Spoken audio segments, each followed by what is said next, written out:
শহীদ মীর কাসেম আলীর যখন শাহাদাত হয় তখন ব্যারিস্টার আরমানও নিখোঁজ অবস্থায় ছিলেন। দুইটা ঘটনা কাছাকাছি সময় ঘটেছে, তো এটা অবশ্যই আপনার জন্য একটা বিশাল পরীক্ষা ছিল। একদিকে হাজবেন্ডের শাহাদাত, অন্যদিকে ছেলের রহস্যজনকভাবে নিখোঁজ হয়ে যাওয়া। তো সেই সময়টা আপনি কিভাবে মোকাবেলা করেছেন? অবশ্যই আপনার জন্য একটা মানসিকভাবে চ্যালেঞ্জিং ছিল, একসাথে দুইটা বড় ধাক্কা। কিভাবে মোকাবেলা করেছেন? ব্যাপারটা অনেক কঠিন ছিল, আসলে খুবই কঠিন ছিল। কারণ ওর আব্বা যখন অ্যারেস্ট হলো তখন আমাদের মেইন ইয়েটা ছিল যে আরমান আছে, আইনি দিক থেকে যে সেরকম দেখছে, আবার সাথে সাথে পরিবারকেও দেখাশোনা করছে। কারণ আমার বড় ছেলে তখন দেশে নাই, আবার বড় ছেলের যে মামলা সেই মামলাও কিন্তু আমার ছোট ছেলেই দেখছে। হ্যাঁ, তো সবকিছু মিলে আরমান তখন আমাদের অভিভাবক হিসাবে কাজ করছে আসলে পুরা পরিবারের। তো তখন আমাদের কাছে পুরো পৃথিবীটাই আসলে খুবই কঠিন মনে হয়েছে।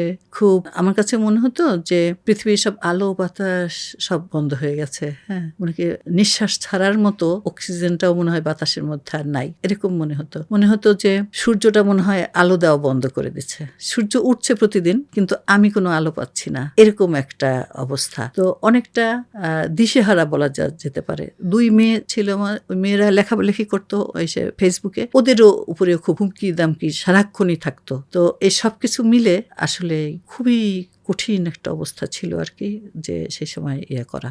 তারপরেও তো দিন চলছে, সংসার চালিয়ে নিতে হয়েছে, বাচ্চাদের দেখাশোনা করতে হয়েছে। মনে হয়েছে যেমন মানে সামনে আমার আসছে, মানে এগুলো আসছে, আমি দুই হাত দিয়ে সরানোর চেষ্টা করছি, কিন্তু দুই হাত দিয়ে সরাচ্ছি, আবার এসে আবার সব এগুলো সামনে আসছে, আবার চেষ্টা করছি, এরকম একটা দম বন্ধ করা একটা পরিস্থিতি ছিল আসলে। আচ্ছা, একজন মা হিসেবে নিখোঁজ সন্তানের জন্য অপেক্ষার অনুভূতিটা কেমন? আমি জানি এটা এক্সপ্লেইন করা যাবে না, তবুও যদি কিছুটা বলতেন। সেটাই আসলে, এটা বর্ণনা করা যায় না, এটা শুধু অনুভব করা যায়। হ্যাঁ, যে যেমন ওর আব্বা শহীদ হয়েছে, শাহাদাত হিসাবে এটাকে মেনে নেওয়াটা যত সহজ ছিল, গুম হয়ে যাওয়াটা ছেলেকে মেনে নেওয়া এটা খুবই কঠিন। হ্যাঁ, যে আল্লাহর সাথে কথাটা এরকম হতো যে আল্লাহ তুমি শাহাদাত দাও, তাতে আমার কোনো আপত্তি নেই, কিন্তু এইভাবে কেন, এভাবে না, আল্লাহর সাথে এইভাবে একটা কথোপকথন মানে নিজের মনে হতো যে এভাবে না, কিন্তু এবার ওকে ফিরিয়ে দিতেই হবে তোমার। হ্যাঁ,